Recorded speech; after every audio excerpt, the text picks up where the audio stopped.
হাহা, কি অবস্থা মালারা? কি কইছিলাম না, দ্বিতীয় বিশ্বযুদ্ধ। বাঙালি যদি দ্বিতীয় বিশ্বযুদ্ধে জিততে পারে, চ্যাম্পিয়ন হতে পারে, তাহলে তৃতীয় বিশ্বযুদ্ধে যাইবে। হ্যাঁ, ইনশাল্লাহ কাম করে দিয়েছে কিন্তু। হ্যাঁ তাসকিন, তোমার যে আমি কি দেব, আমি বলতে পারতেছি না। আমি এই মুহূর্তে যে তোমার কি দেওয়া দরকার, তোমার একটা ঠান্ডা আইসক্রিম খাওয়ানো দরকার। ওদিকে তোমার মোস্তাফিজ ভাইয়া, তিনজন কিন্তু সেম দিছো তুমি। মোস্তাফিজ এবং আর কে, তাসকিন 18 রান, মোস্তাফিজ ভাইয়া দিচ্ছে 18 রান। তো ভালো, তিনজনে কিন্তু ভালো একটা পারফরমেন্স দেখাইছো।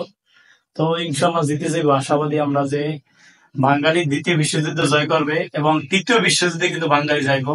তৃতীয় বিশ্বযুদ্ধ, চতুর্থ বিশ্বযুদ্ধ বাঙালি জয় করবে, এটা আমরা নিশ্চিত। পঞ্চম বিশ্বযুদ্ধ, যেটা আমাদের ফাইনাল কাপ, তা আমাদের সোমেইয়া সরকার যে কথা বলছে, সে কিন্তু ফাইনাল খেলবে, বিশ্বকাপ খেলবে এবং বিশ্বকাপ দিবে।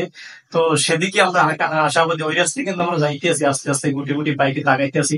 আমরা যেভাবে সাউথ আফ্রিকাকে কুপঘাত করে দিছি, তাতে কিন্তু সাউথ আফ্রিকা পুরো টয়লেট করে দিয়েছে মাঠের ভিতরে। তারা বুঝতে পারছে বাঙালি কি জিনিস, মেডিসিন অফ দ্য পাওয়ার। বাঙালি একটা মেডিসিন, এটা কিন্তু আর হারে হারে টের পাইতেছে যে বাঙালি মেডিসিন, কঠিন মেডিসিন দিয়ে দিছি।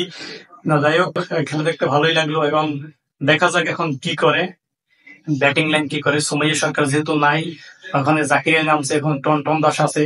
টন্টন দাস গত ম্যাচে কিন্তু ভালো একটা পারফরমেন্স দেখাইছে। আশাবাদী এই ম্যাচও ভালো কিছু করবে। তো দেখি, খেলা তো ভালো কিছু করছো তোমাদের জন্য। এখন অর্ধেক খেলা থেকে আর সামনে বাকি অর্ধেক খেলার জন্য শুভকামনা রইল, তোমরা ভালো কিছু দেখাও, আশাবাদী। আর যেহেতু সবকিছু পারফেক্ট আসছিল না, এর জন্য কিন্তু আমি বর্তমানে যে বেসিং ভাবে ভিডিওটা নিয়ে নিলাম। তো সবাই ভালো খেলবা, এই আশাবাদী।